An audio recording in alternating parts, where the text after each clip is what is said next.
When a party game like Smash starts to evolve into something more competitive, the rules and regulations of tournament play boils down to the players themselves. But Brawl specifically found itself in the middle of Melee, the immortal Smash game, Project M, a hybrid between the new and the old, and Smash 4, the shiny new toy lurking on the horizon. But in response to this, the tournament series dubbed Get On My Level introduced a one-stock rule set in an attempt to give the quickly dwindling Brawl competitive scene one more shot in the spotlight. Did it work out, or did everything fall apart? Today, we're gonna talk about it.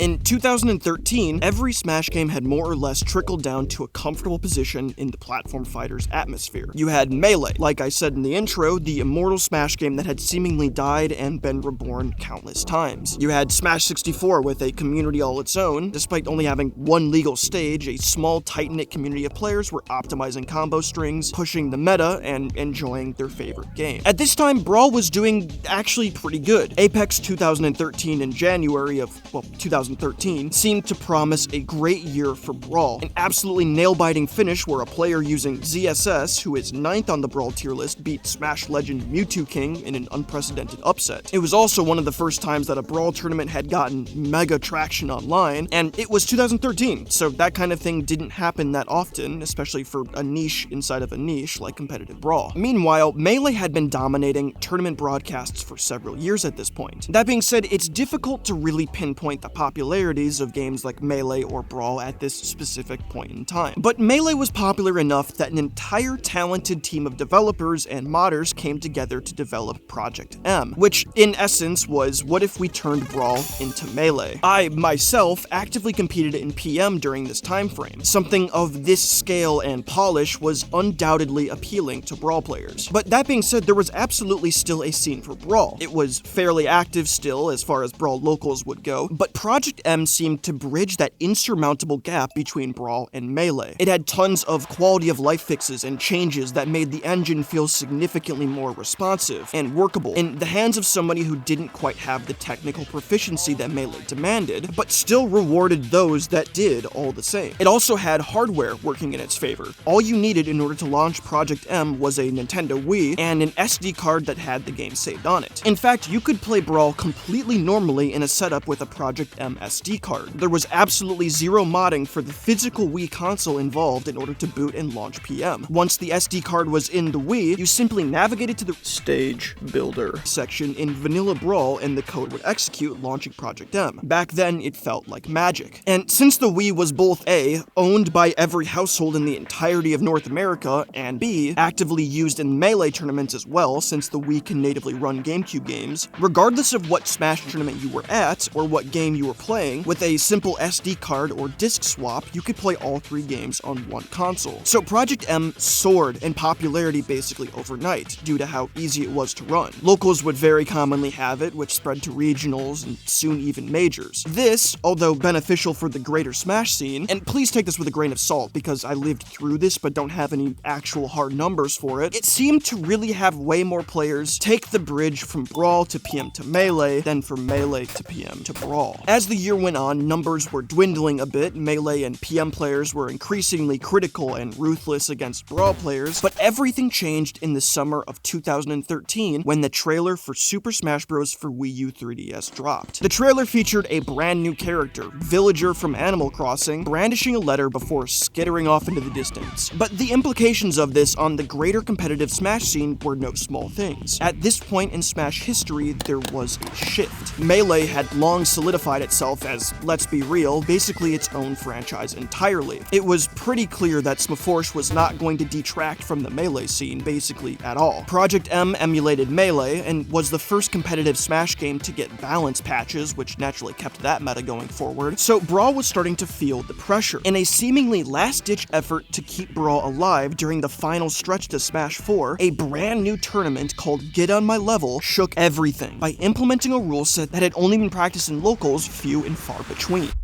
the legendary one-stock Brawl tournament.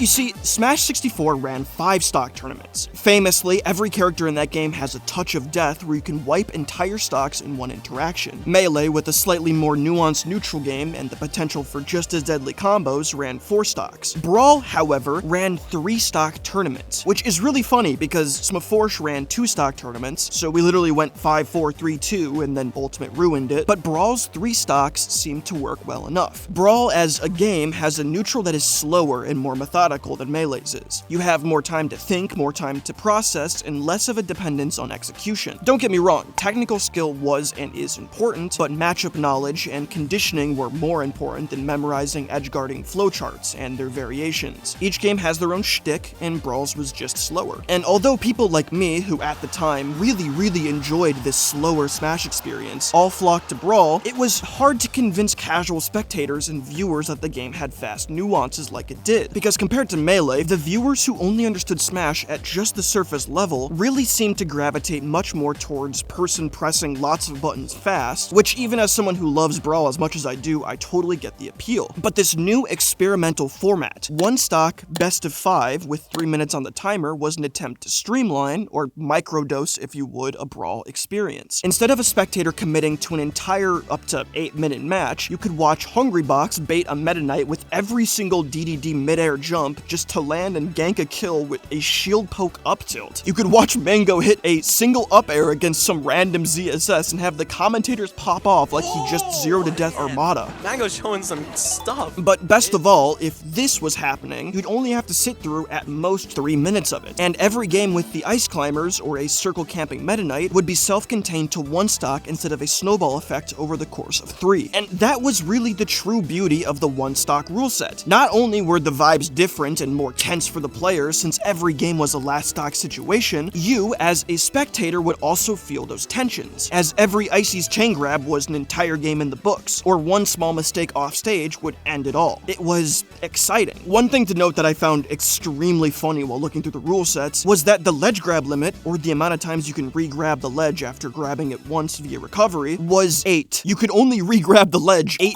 times. They clearly predicted and acknowledged that Meta Knight players would try to camp out the entirety of the 3 minutes with a % lead. Something about the ledge grab limit just being 8 cracked me up while researching that. I never knew that. Characters like Wario and DDD that had the waft or a great chain grab obviously got quite the buff in this format. Any sort of comeback mechanic that racks up the % or kills early in a one stock format is better than having to get several openings in a row. At least that's my opinion, because it seems like every Smashboards or Reddit post that I found had people locked in a hot debate over this rule set. In terms of the actual results of GOML 2014, there were only 64 entrants total, and despite the drastic rule set change, the top 3 was basically who you'd expect to be the top 3 at the time, maybe with Nakat in 3rd instead of 2nd. Almost ironically, however, whoever took the first stock in a regular Brawl format would be at a huge advantage. And even though this was a format designed to combat that and streamline the games, the one stock only format ultimately encouraged a drastically more camp-heavy playstyle for top-level players than 3 stock Brawl did, since there'd be no potential comeback or adjustment to be made over the course of several stocks. Get On My Level 2014 was historic. It was, well, the first Get On My Level ever. It was Mango's very first tournament under his now decade-long sponsor Cloud9, and it was the first Brawl National to introduce the one-stock rule set. Lots of discussion was spawned around GOML 2014 Brawl, and it got a genuinely good amount of press coverage for Smash as a whole. However, only 5 short months later, Smaforsh would be released, and Brawl would slowly fade into competitive obscurity. So that goes to show that for perhaps the last time, GOML 2014 going out of its way to do an extremely experimental rule set stirred the pot and gave Brawl just a little more time in the spotlight that it so rightfully deserved.